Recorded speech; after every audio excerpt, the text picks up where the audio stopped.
Hello, Dr. Mary Rensel coming to you from my walk. A nice fall day in Ohio.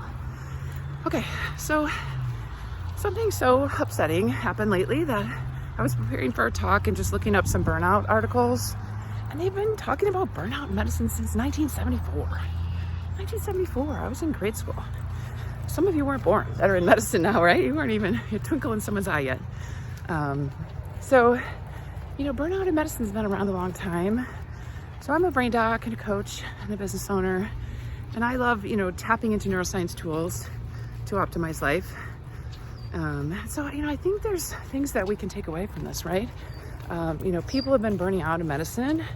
I don't think we go to like emotion school, where our brain school, where we learn how to process emotions, because medicine is full of really some heavy emotions. I just had someone very close to me have someone code right in front of her at her job, and it was the first time that ever happened to her. She's a new worker in healthcare, and it was really hard. It was someone that she really cared about. She had worked for 2 months with this person, so and she's not sure what happened because he got whisked off to the hospital. Our hearts break a lot in medicine. Our emotions are very strong because we care about the people we're working with.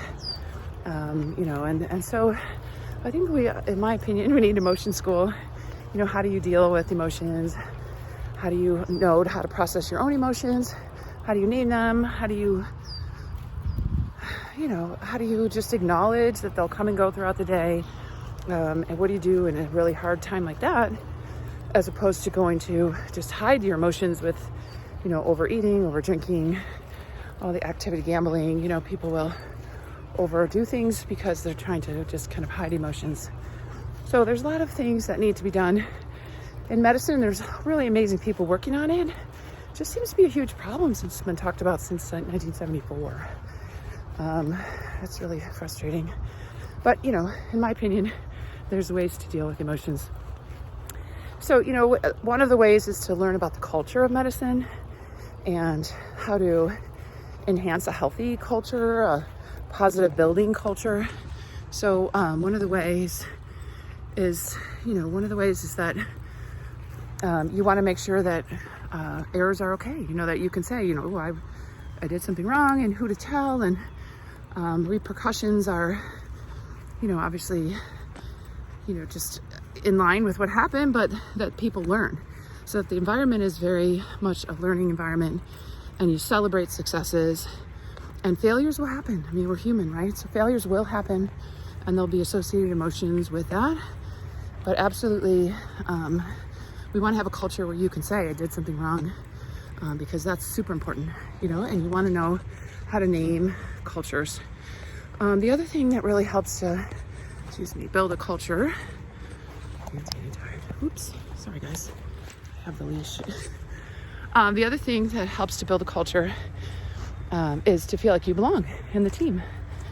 So how do you do that? Well, gotta get to know something about the team, talk with the team, bump into the team, get to know the team, something personal about them. Sometimes I just do favorite color, or something weird that you've eaten. When I have a quick team in the hospital with the residents, it just gets people talking. I learn something about them. I learn what might be important to them.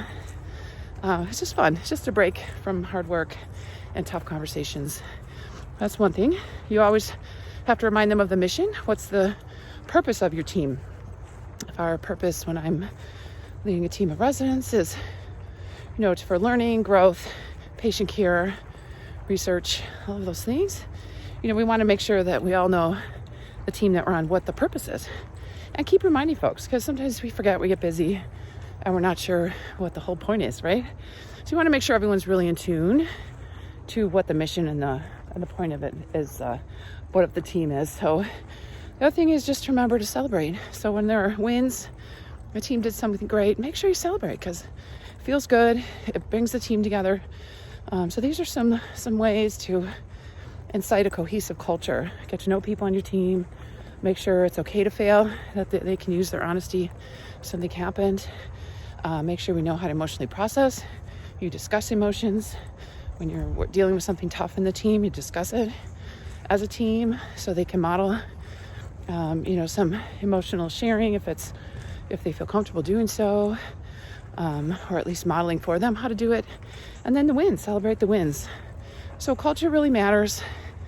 There's so many amazing people working on this. It's a big challenge in medicine. It has been since at least the 70s, so humans, we're tricky. We need to be able to talk about our emotions, but in medicine, we keep them close to our heart because we want to stay professional. So we have to learn that balance. And I know there's amazing people working on this. But it's really important because emotional processing is really just a vital part of healthy living, as we don't want to turn to those other things, like overeating, over drinking, over exercising, over whatever, to avoid emotions, right? All right, everybody. So that's the end of the story hour with Dr. Rensel. Please subscribe on my YouTube channel. Know that medicine is a challenging place because we all have the mission to help others, but yet that involves a lot of emotions. So we need to go to emotion school. If you need help with that, certainly reach out to a professional. Okay, this is just for education and hopefully some entertainment. All right, everybody, stay well.